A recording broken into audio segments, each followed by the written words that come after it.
Shalom, boa noite.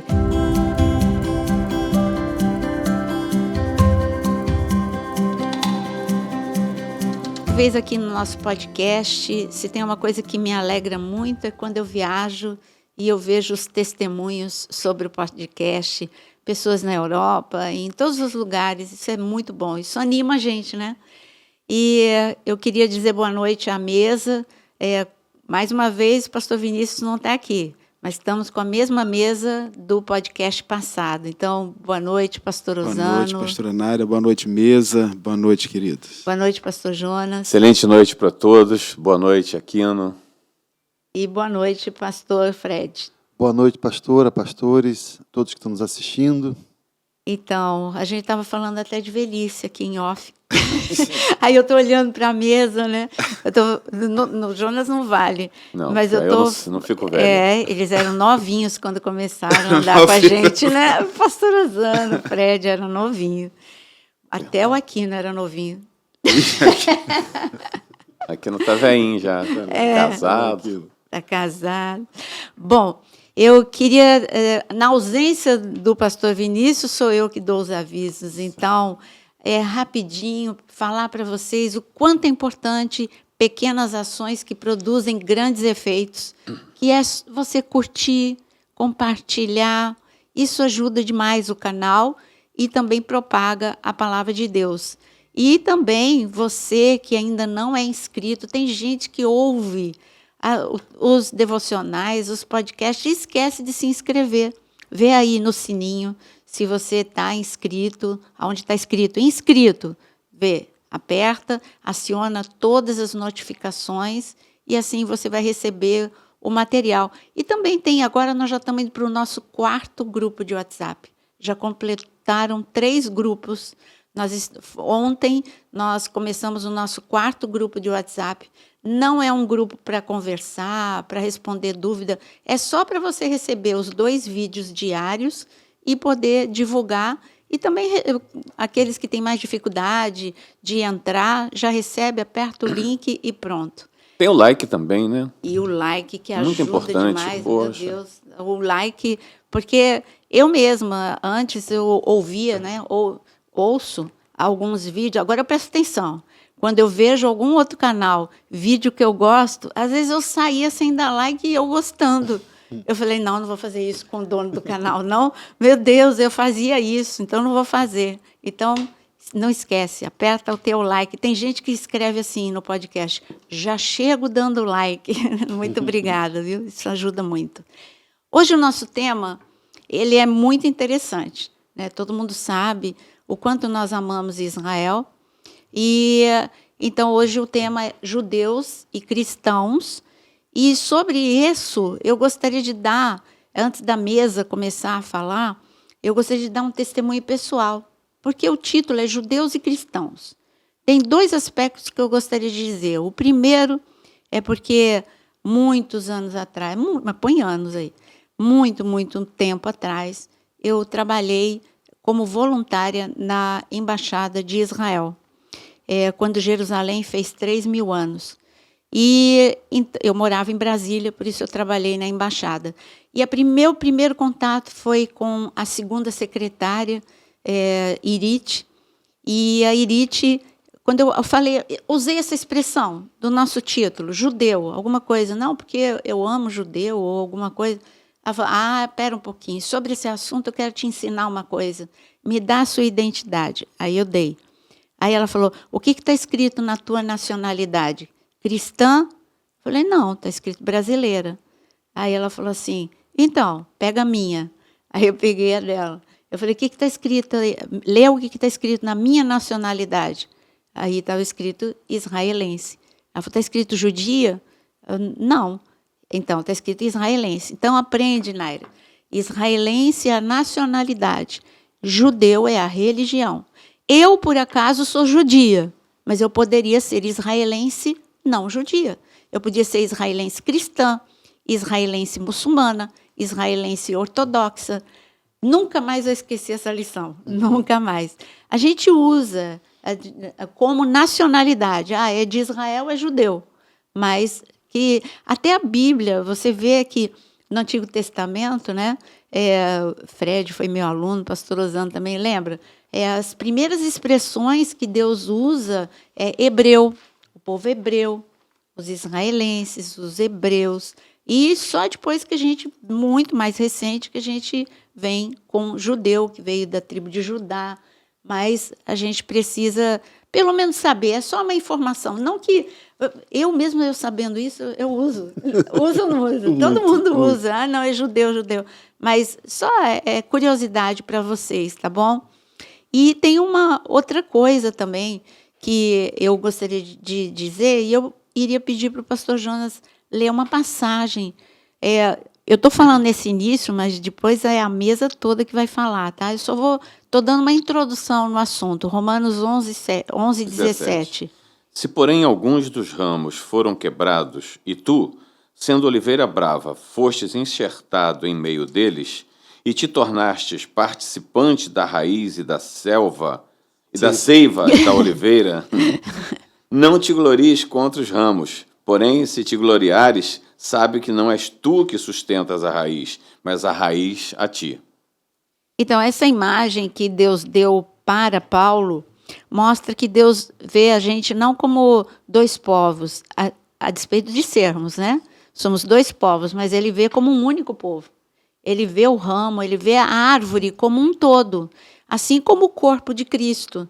Cada um de nós aqui tem uma função no corpo de Cristo, mas Deus nos vê como um. Nós somos um em Cristo Jesus.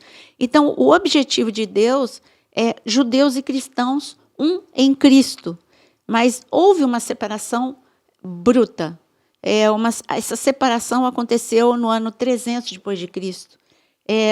Se você que está aí em casa ouvindo a gente, começa a ler os evangelhos, tudo bem, ali era só judeus, né? Estou usando a expressão judeus, eram só israelenses, hebreus. Depois, quando começa a igreja primitiva, a gente já começa a ver uma mistura. É claro que teve gentios que se converteram durante o ministério de Jesus, teve bastante. Mas eu estou falando assim, que fica bem claro que muitos gentios começaram a se converter, foi no momento na igreja primitiva. Um exemplo é Cornélio. Aí eu faço uma pergunta aqui para a mesa, para onde que Cornélio foi quando ele se converteu? Ele ia para uma sinagoga. Então, todo mundo que se convertesse iria para o mesmo lugar, não tinha a igreja... Não havia separação. Não havia separação, não tinha igreja evangélica, igreja cristã, igreja católica, ortodoxa e sinagoga. Era todo mundo que se convertia ia para o mesmo lugar. E a igreja primitiva teve que até se adaptar a diferenças.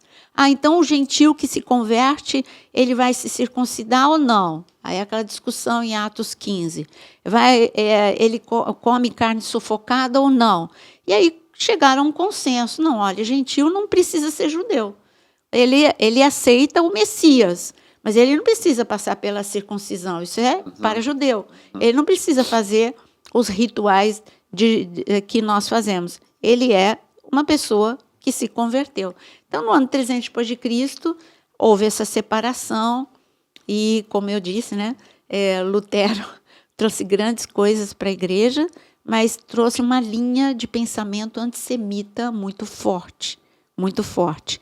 Mas o que eu queria dar, o meu último exemplo, primeiro foi o testemunho da embaixada, antes da mesa começar a falar, é que eu recebi também, muitos anos atrás, uma foto da Bridge for Peace, que é um ministério muito bonito, lá em Israel, e eles me mandaram, o diretor ele me mandou uma foto em que é uma oliveira com um ramo enxertado, amarrado.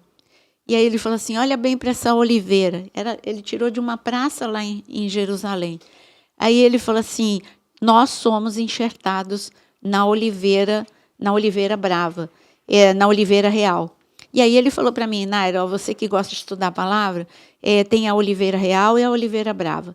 A oliveira real, ela dá bons frutos, mas não é uma grande quantidade. Dá fruto e bons, mas conforme ela vai envelhecendo, vai produzindo menos frutos. A oliveira brava, ela sempre vai produzir muito fruto, mas de baixa qualidade. Quando faz esse enxerto, as duas se beneficiam. A oliveira real passa a dar mais fruto e a oliveira brava passa a dar fruto com qualidade. E é isso que aconteceu. Os gentios enxertados, através de Cristo Jesus, junto com os judeus, aquele envelhecimento, a religiosidade, quando o judeu ele se aceita Jesus como Messias, ele tem um renovo, né? E vem desperta os ciúmes, né? Através dos gentios. Então, os dois são beneficiados. Nós precisamos olhar cristãos e judeus e olharmos como um único povo, a caminho de uma unificação, unidade, e a caminho de uma linda restauração. Existem grupos em Israel que às vezes você não entende a diferença. Você tem o judeu ortodoxo, o ultra-ortodoxo e o secular. Você tem e o messiânico, são 4. Então, vamos falar dos 4. E no messiânico a gente vai falar de muita experiência que a gente tem com o judeu messiânico, ruim e boa, né? O judeu ortodoxo, quem é? É o judeu religioso que ama a Torá e que obedece, mas ele não é tão assim, ele não é tão radical. Você vai vê-lo na sinagoga, você vai vê-lo celebrando as festas. Eu tive um grande amigo que me ajudou demais, Jairo, da livraria Sefer, e um homem muito, muito abençoado, me ajudou demais nas minhas pesquisas, e ele era assim, bem... ele não tinha problema de falar com mulher. Por quê? Porque ele é ortodoxo, o ultra-ortodoxo não vai falar. Então, ele era mais liberal, né? E, então, o judeu ortodoxo ele é religioso, mas ele não é radical. Uhum. O judeu ultra-ortodoxo é aquele que você deve ter visto já, com o cachinho, e com alguns deles com um chapéu que parece um xaxim, né? E ultra-ortodoxos, eles estão bem radicais, eles moram num bairro lá em Jerusalém. Eu estou falando dos judeus lá em Israel, mas tem judeu no mundo todo. Mas ele se veste todo de preto, a mulher dele... É outra. Ultra. A mulher dele usa peruca para não mostrar o cabelo, usa aquelas roupas bem largas, compridas, com meia mesmo, né, escura. Tem muitos filhos, você vê assim, mas é muito filho, você vê 6, 7 filhos. Ele não trabalha, quem trabalha é a mulher. Ele só estuda na Yeshiva. E tem ajuda do governo. Tem ajuda do governo. Para cada filho tem ajuda do governo. E o interessante, eles não querem servir, porque eles recebem ajuda do governo, mas não querem nada com o governo, nem servir o exército. Então, hoje que começou um ou outro com um movimento de servir o exército, mas eles não iam para o exército. Então, esse é o problema do judeu secular ou ortodoxo, que olha para ele, puxa, mas eles têm benefício e não serve à nação, né? Então, esse é o ultra-ortodoxo. Eles estudam, mas o estudo dele é focado na Mishiná, o que os rabinos escreveram sobre os textos. Então, eles estudam mais isso do que a própria escritura. Para você conhecer bem esse mundo, como é que chama aquele filme que a gente assistiu? Ortodoxa? Tão bom, mostra Falda. tanto esse mundo. Não, falda não. Não, aí é outra coisa. É ortodoxa. Procura aí, Aquino, por favor. É muito bom. Assistimos 3 filmes muito bons que mostram bem essa realidade, né? Bom, então você já entendeu o ortodoxo, o ultra-ortodoxo, o secular é o israelense que não é nada religioso. Ele pode ser nada ou tudo. E tem mais, né? O ultra-ortodoxo é muito envolvido com cabala. Cabala foge, tá? Esoterismo. E o secular é como tipo um cristão que fala que mas não vai na igreja, então ele não vai na sinagoga, ele não segue nada, mais ou menos isso, né? E tem o judeu messiânico, não confunda com a seita. Judeu messiânico é aquele que aceita Yeshua como o Messias, por isso o nome messiânico. É aí que a gente entra, né? É Netflix. Isso, Nada Ortodoxa. Mostra muito como é o mundo deles. Muito legal para você entender o mundo deles, do ultra-ortodoxo. Nada ortodoxa.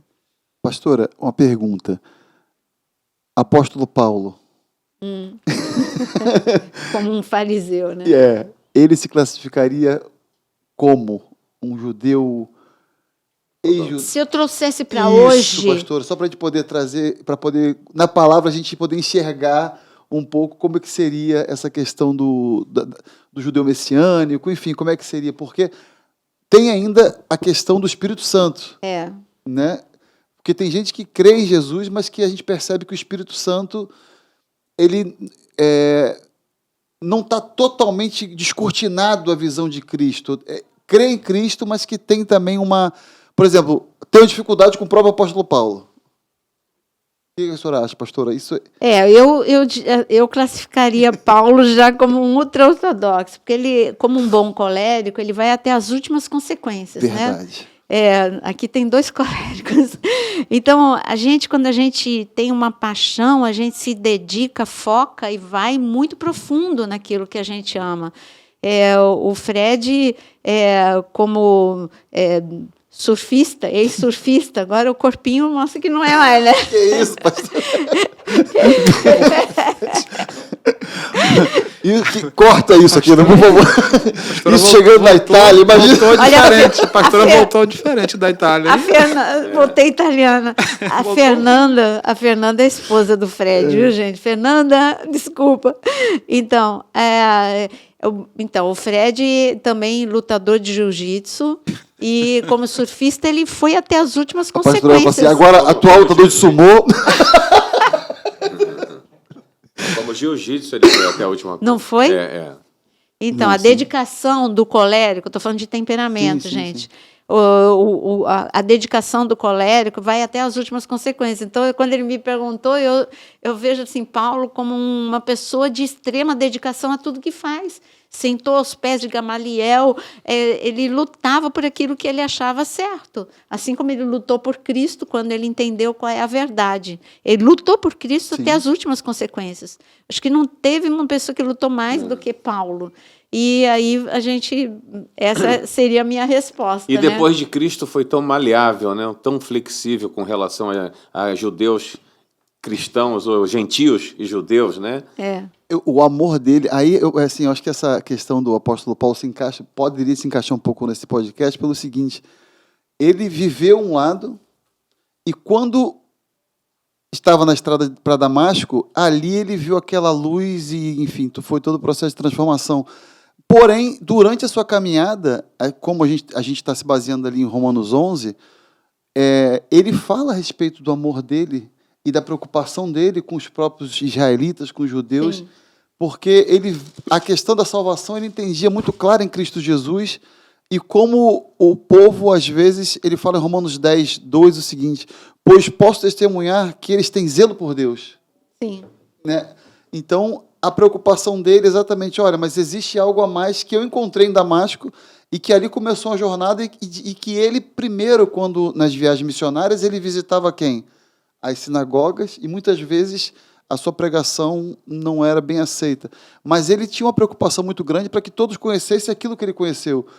Mas, voltando e encaixando aqui em Romanos 11, ele fazia parte de uma verdadeira, que ele se converteu em Cristo, mas ele continuava sendo da central, da videira assim, original. Real, né? Então, ele não foi enxertado, pastora, ou espiritualmente ele foi enxertado? Olha, essa é uma pergunta e tanto. Assim, para mim... Você entendeu o que eu estou falando, pastora? Ele ajudou os enxertados a chegar a Jesus, né? Entendi. Para mim, ele ajudou a gente a ser enxertado. Agora, então, aí vocês já estão com uma ideia mais ou menos, tateando aí, né? Judeu secular, ortodoxo, ultra-ortodoxo. E existe uma preocupação em relação eu quero levar Jesus para o judeu. Gente, eu vejo tantos erros aí. Primeiro, é agressivo você entrar em Israel, é bem agressivo você entrar com uma cruz, porque eles lembram de Hitler, que em nome de Cristo matou muitas pessoas. Não só de Hitler, mas Então, como das cruzadas. Então, tem algumas coisas que assustam os judeus. Agride mesmo. Se você vê até a cruz vermelha que a gente usa, eles usam a estrela, né? Eles não usam o símbolo da cruz, porque isso traz uma memória de quantos judeus foram queimados, quantos foram perseguidos, perseguição mesmo por cristãos. Pensa nos cruzados, o que eles fizeram. Eles entraram para dizimar. Então, olha que ideia que eles têm. Como é que eles vão distinguir um cruzado da gente? Eu amo Israel, eu amo... Tá bom, você ama, mas a memória deles... É muito forte. Eles têm outra ideia. Eles têm ideia de Hitler, que era cristão, de cruzados, que eram cristãos... tudo isso eu aprendi convivendo muito com eles lá dentro da embaixada. Por que eles tinham tanto choque, tanta resistência? Agora, você quer cativar o coração deles? Ame Israel, ame as profecias, ame o Antigo Testamento e entenda as profecias, e quando ele te der abertura, você vai saber falar, olha, mas está escrito isso. Eu tenho uma experiência para contar, não sei se o Jonas lembra, mas eu conheci uma pastora chamada Bárbara, americana, e a Bárbara ela teve uma experiência incrível. Ela levava caravanas, lembra? Lembro. Ela levava caravanas para Israel, ela estava numa rua, na Ben Yehuda, e ali ela viu judeu ultra-ortodoxo chamando, ela estava de um lado da rua, tinha 3 judeus ultra-ortodoxos do outro lado. Judeu ultra-ortodoxo não fala com mulher, a não ser com a sua própria mulher, não toca. Até não sei se vocês lembram, no Instituto do Templo, eu falando para todo mundo, gente, não toca, não dá a mão para a mulher, não dá a mão para o judeu. Aí ele falando e ele agradecendo a gente, eu obrigada, toquei nele, falei, oh, Jesus, meu Deus do céu, ele vai ter que se purificar, coitado. Então, mas eu cometi um erro. Mas aí a Bárbara, sabendo disso, ela falou, não, chamando, ei. Ela falou, não é comigo, deve ser com outro, comigo não, porque eu sou mulher. Aí ela olhou para um lado, olhou para o outro, aí um chamou Bárbara, ela falou, meu Deus, como é que sabe meu nome? Aí ela viu que era ela e chamou pelo nome. Ela atravessou a rua, ela chegou e falou, como você sabe meu nome? É porque nós estávamos, semana passada, estudando na Yeshivá, Isaías 53. E quando o grupo todo, nós estávamos estudando Isaías 53, entrou um rabino, entrou um homem que era um rabino. E ele se sentou conosco. E ele começou a explicar Isaías 53, nosso coração começou a arder. Meu Deus. E ele se apresentou. E ele disse que ele era o Messias, Yeshua. E que dia tal, hora tal, para a gente vir aqui, que teria uma mulher chamada Bárbara.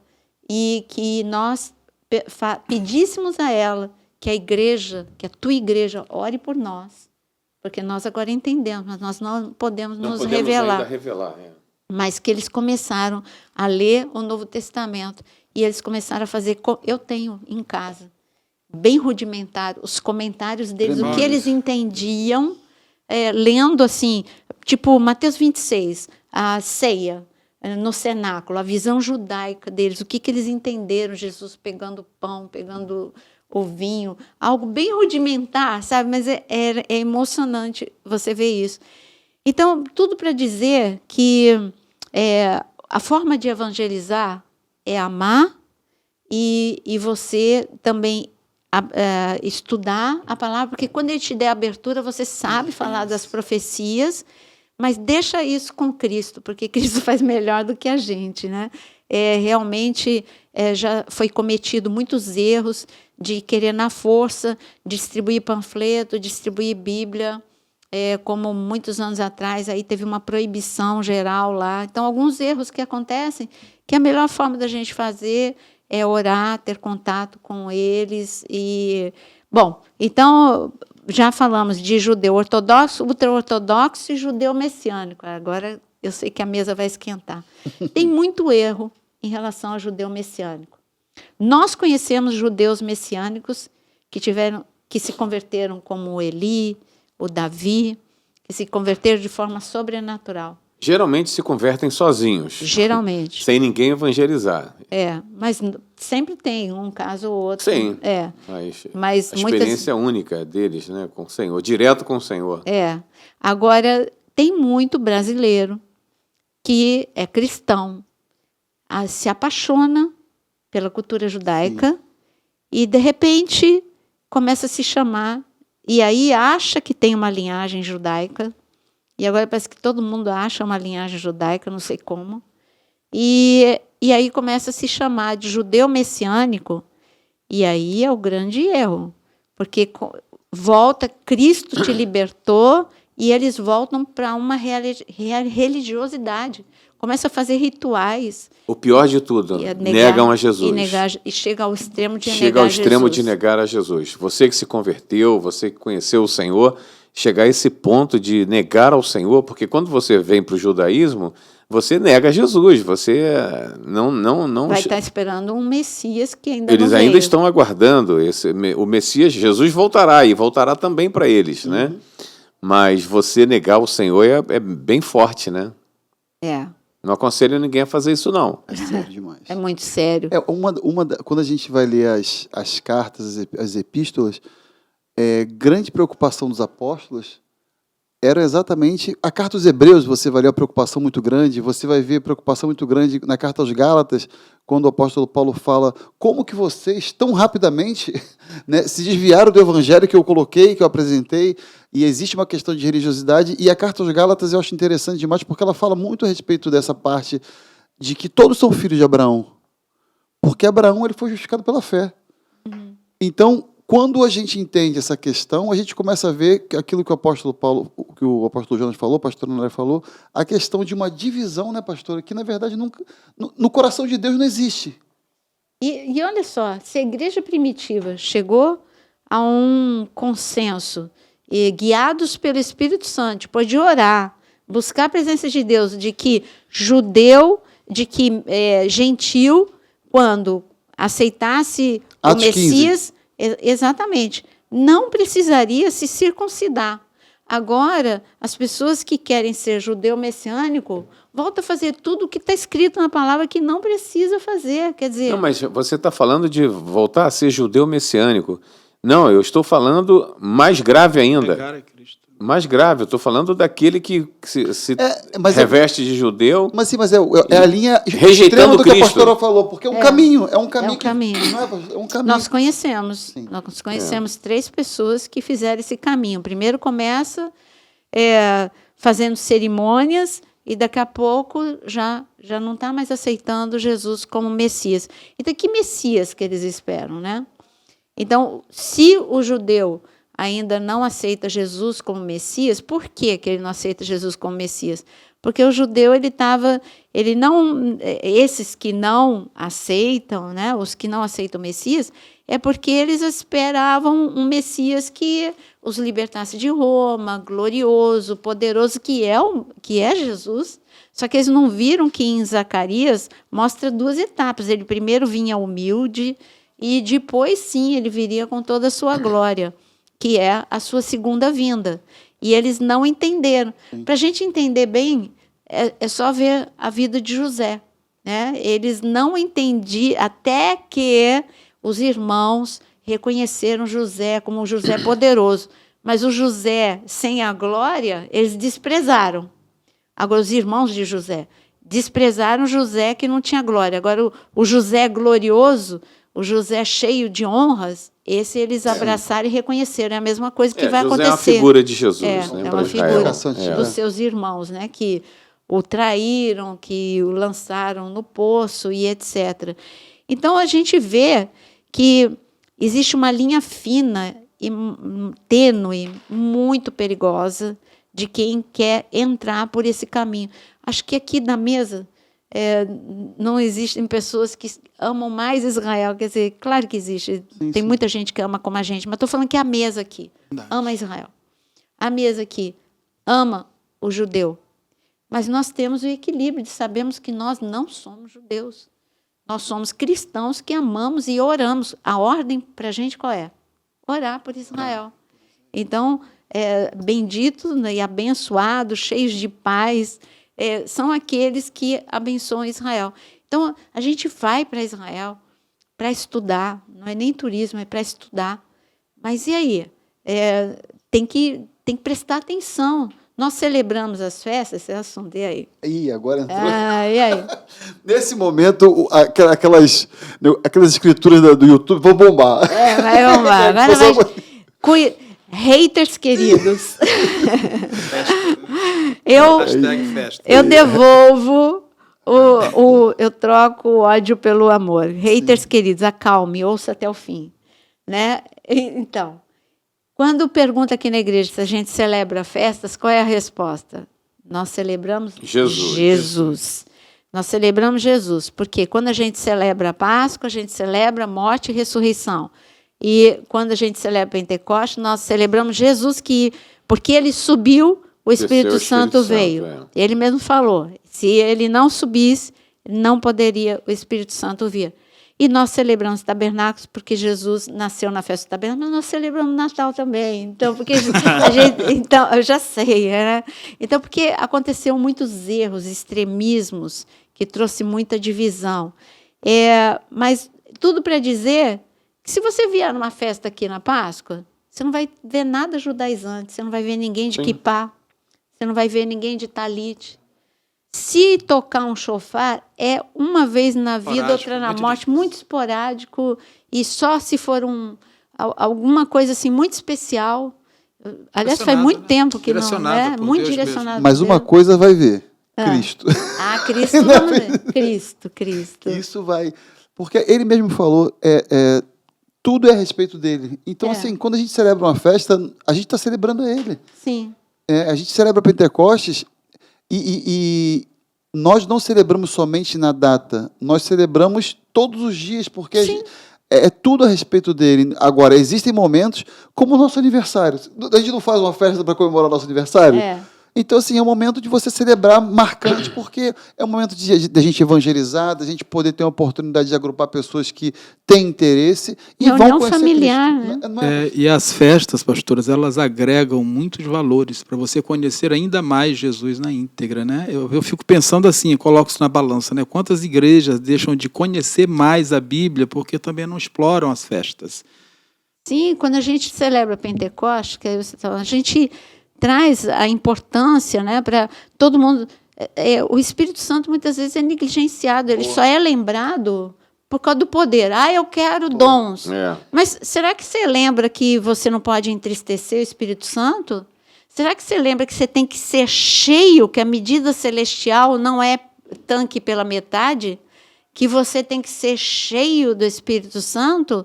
E aí, quando a gente celebra o Pentecostes aqui na igreja, a gente sempre lembra como é que está a tua medida, como é que está o teu termômetro com o Espírito Santo. A gente não faz isso só uma vez por ano, a gente sempre lembra.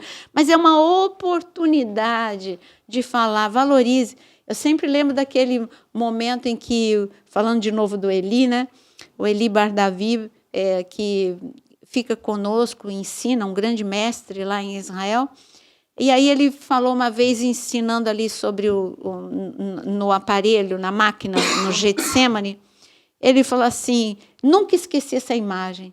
Ele falou, se você tem um anel de 3 milhões de dólares na sua mão, no seu dedo, ele fez uma pergunta para o grupo, o que você faz com esse anel?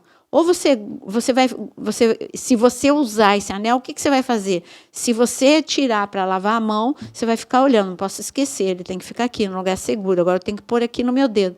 De vez em quando você vai mexer no teu dedo, está aqui, deixa eu ver, está direitinho, está aqui. Você vai tomar muito cuidado e vai lembrar sempre dele, porque ele é muito valioso.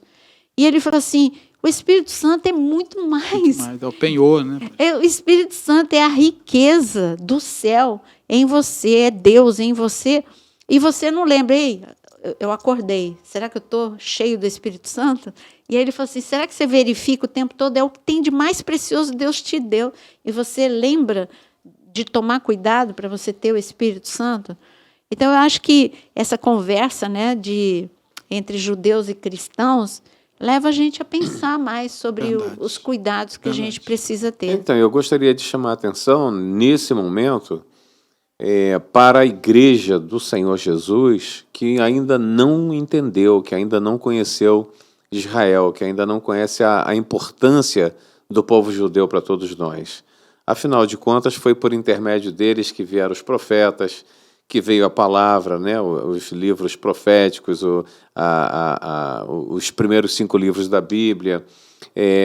Foi por intermédio deles que veio Jesus, né, por intermédio deles. Eles são, na verdade, um grande termômetro para nós, pois todos os acontecimentos concernentes à volta do Senhor, a Deus, ao céu, é tudo através deles. E é importante você saber que eles são um povo que eles vieram do puro milagre. Foi total vontade de Deus a existência desse povo. Agora, pagaram um preço muito alto por isso. Por serem um povo de Deus, eles sofreram demais da conta. E não dá para a gente imputar sobre eles a falha, né, ou as falhas, né, porque nós somos humanos e eles são exatamente como nós, humanos. E são frágeis também, e são suscetíveis a falhas, ao erro, ao pecado. Então, todas as vezes que eles perdiam a conexão com Deus, eles acabavam sendo tremendamente prejudicados, porque o inimigo não perdoava isso, e o inimigo vinha para cima. Quantas vezes foram levados em cativeiros, voltaram, encontraram com o Senhor, voltaram, se arrependeram, voltaram para a terra. E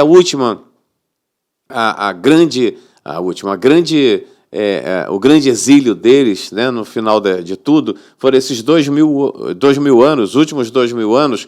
Eles saíram no ano 70 depois de Cristo, foram dispersos pelo mundo afora, e depois voltam em 1948 para dar cumprimento ao final dos tempos, que é mais importante ainda, que eu amo falar, né? É a geração, é a última geração.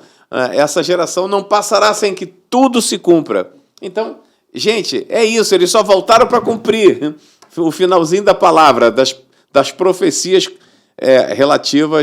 relacionadas com a volta do Senhor. Então, é tudo tão magnífico, é tudo maravilhoso. Esse é um povo importantíssimo, não só para nós cristãos, eles são importantes para o mundo.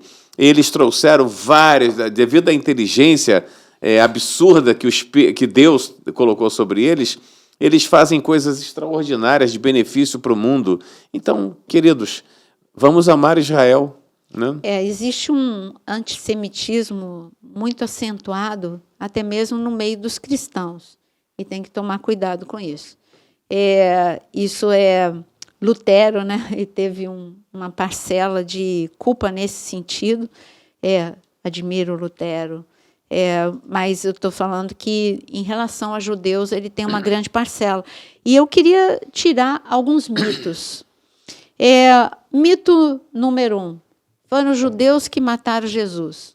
Essa é a primeira grande mentira. Como? Mas está escrito.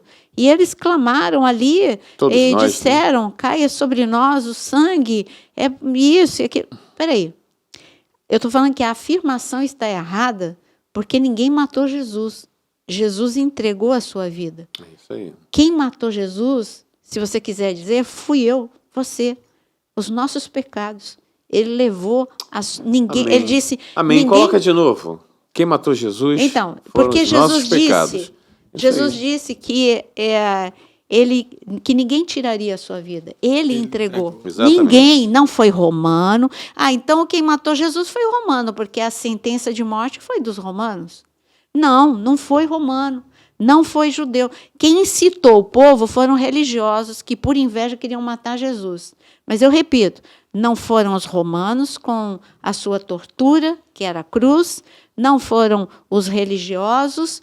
Jesus, ele disse, não é minha hora. Muitas vezes ele falou, não é minha hora. Quando foi, ele começou a dizer, insistentemente, é a minha hora, eu vou entregar, eu vou entregar. Ninguém tira, eu entrego e eu reassumo. Verdade. Eu mesmo entrego e eu reassumo a minha vida. Ninguém fez isso antes, entregar e reassumir. Então, ele é o primogênito na ressurreição, ele entregou. Então, quem matou Jesus, quando alguém falar, foram os judeus, diga, não, foram os teus pecados, foi você, fui eu, fomos nós.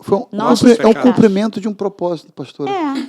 Porque o Cordeiro foi imolado antes da fundação do... Esse plano cruz, ele já estava estabelecido porque a cruz tinha que acontecer, pastora, porque senão não tinha salvação, ponto. Então, ele realmente ele veio com propósito, e a senhora falando agora, assim, né, acho que a gente vai escutando e vai abrindo assim, umas coisas. Ele o tempo todo sabia de um tempo para todas as coisas. Ele não foi perseguido no final. Ele foi perseguido, não é o meu tempo, não é o meu tempo. É. Então, realmente, o tempo para a cruz estava determinado e marcado para que tudo acontecesse.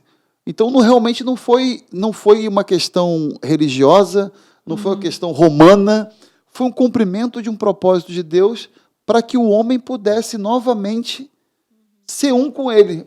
É algo tremendo isso que a senhora falou. Incrível. É incrível, porque... Você quer ver agora? Eu falei do mito número 1. Mito número 2. E olha que eu ouvi isso quando eu era criança. Que na época da Páscoa, eu ouvi. Que na época da Páscoa, que judeu matava criança porque precisava do sangue. Essa coisa foi muito difundida na Idade Média. E vocês sabem por que é que o judeu, estando na Europa, não morreu com a peste negra? Porque eles não, por causa de todo esse preconceito, de que eles matavam as crianças na Páscoa, eles eram odiados e eles não podiam nem ter terra, no sistema feudal eles não podiam ter terra, então eles não moravam aonde estava a contaminação, eles tinham que morar ao redor. Então, eles não morreram, olha só, foram preservados, até no meio da perseguição foram preservados. E também, por que eles se tornaram, todo mundo, judeu é dinheiro, é banco, é não sei o quê. Porque justamente como eles não podiam ter terra, eles se tornaram os comerciantes, os banqueiros e etc. Então, olha como Deus sempre recompensando, sempre guardando, Cuidando. sempre cuidando. Então, muitas mentiras, muito antissemitismo existe baseado em grandes mentiras. De onde vieram essas mentiras? Claro que veio do mesmo que te odeia, veio do inferno. Ele odeia cristão, ele odeia judeu, ele ama todo aquele que ama a Deus. Mas e o judeu, então, o que ele espera? Ele espera, principalmente o ultra-ortodoxo e o ortodoxo, ele espera o Messias, que, como eles leem mais a Mishiná do que a Torá, então, eles esperam o Messias, que é um rabino muito famoso deles, Maimônides. Ele diz que que um sinal do Messias é de que ele construiria o terceiro templo e que ele traria paz. Então, eles aguardam quem é esse Messias, que eles vão ser enganados. O anticristo. O anticristo vai... Eles vão ser enganados, mas, graças a Deus, eles vão, na metade da grande tribulação, eles vão perceber que eles foram enganados e eles vão se render ao verdadeiro Messias. Mas, enquanto isso, tem muito judeu enxergando já o verdadeiro Messias. Eu estou falando em linhas gerais, tá? Essa questão, pastora, que a senhora falou do evangelismo com o judeu, eu lembro muito de quando a gente foi indo numa outra linha, quando a gente foi para Turquia, que ali tinham muitos muçulmanos. E também o muçulmano tem o muçulmano ultra e tem o muçulmano que... Né, e como assim a gente percebe que o princípio de todo evangelismo é o amor? Porque são pessoas que quando você não chega falando de Deus, porque eles têm o Alá, quando você não chega falando a respeito de nenhum tipo de Deus nem nada, eles te abraçam e conversam. Agora, esse laço de amor que precisa ser colocado em primeiro lugar, com sabedoria, porque a primeira coisa que você conquista quando você está evangelizando não é chegar com a Bíblia na cabeça do camarada, mas é o amor. Sim. Então, e o judeu é da mesma forma, são pessoas maravilhosas, extremamente corretas, inteligentes, e não perdem tempo, porque também quando percebe que você não... Ele também já, olha, pela praticidade que eles têm. Agora, quando você os ama, ele te dá atenção e você tem uma oportunidade de ele ver, olha, eu não sei o que eles... qual é a religião dele, mas o amor estabelece esse vínculo para que Cristo possa fluir. Muito interessante, muito legal essas colocações. Romanos 10:12 diz o seguinte: não há diferença entre judeus e gentios, pois todos eles têm o mesmo Senhor, aquele que dá generosamente de suas riquezas a todos quantos lhe pedem. A todos quantos lhe pedem, né? Porque todo aquele que chamar pelo nome do Senhor será salvo. Né? Amém. Então, a questão toda aí é a gente entender que Jesus Cristo é a ponte, é o caminho, é a vida, é com Ele. A gente tem que pensar nisso e fazer com que pessoas entendam. Mas com os judeus você tem que saber que é um tratamento à parte. Sim. Deus trata com eles, ou seja, à parte. Que não cabe a nós ficar tentando, né, converter judeu a Jesus Cristo, porque aqueles que o Senhor tem propósito de que se convertam, o Senhor mesmo tem se apresentado a ele, ou a eles. Nós temos conhecimento de alguns e as experiências foram maravilhosas. É edificante para nós. Não é? O que a gente precisa saber é que, diante dos olhos de Deus, nós somos um único povo. Amém. Amém. E o propósito dele é o que está escrito em Romanos 11. Agora, o versículo seguinte, nós lemos sobre a oliveira. Romanos 11, versículo 18, nós já lemos. Agora, nós vamos ler o 19. Não, peraí, nós lemos o 17, agora é o 18. É preciso, porém, que vocês tomem cuidado para não se vangloriarem por aí terem sido postos no lugar dos ramos que foram cortados.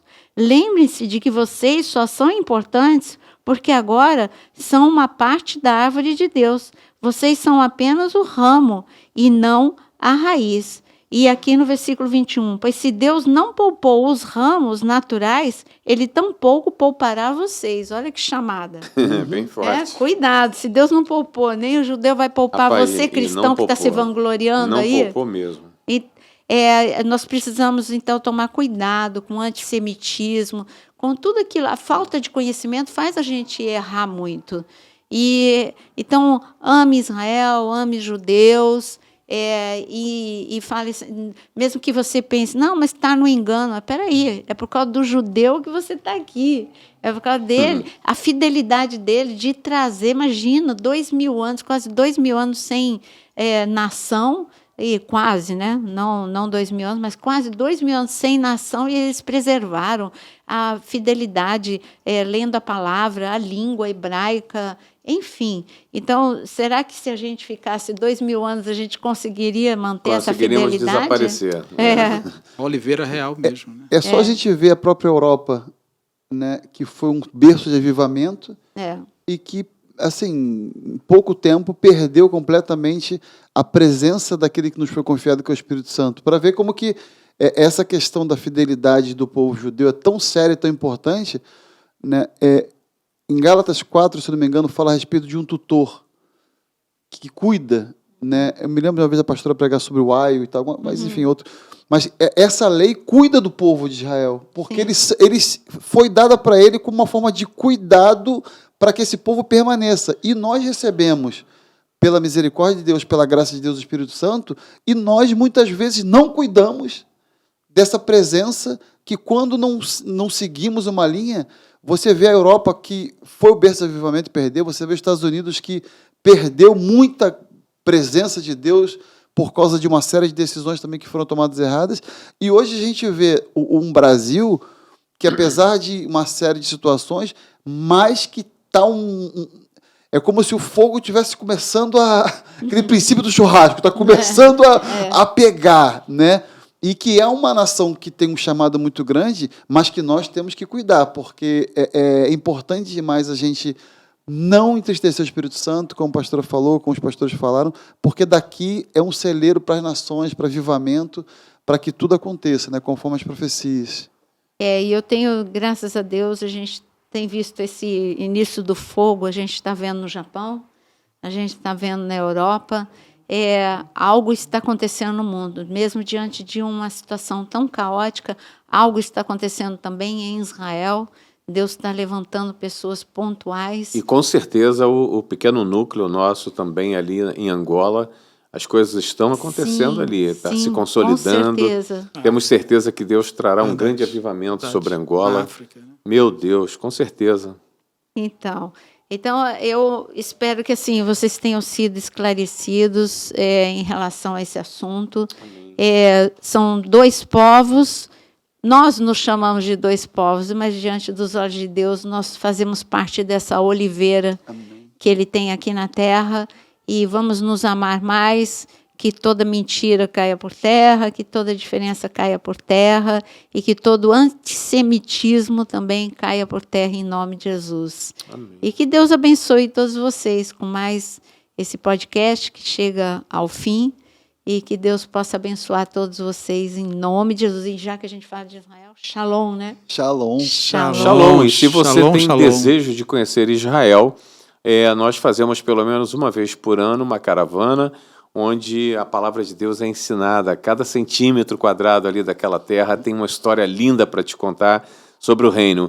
E a sensação maravilhosa, você que conhece a palavra de Deus, ao caminhar por Israel estudando, você vai se sentir caminhando sobre a palavra, sobre a Bíblia.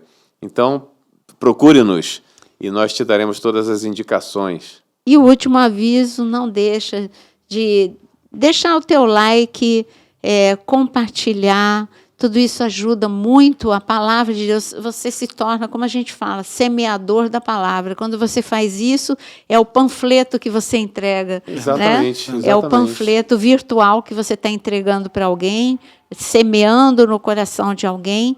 E também, se você ama a palavra, agora tem um curso sobre Israel.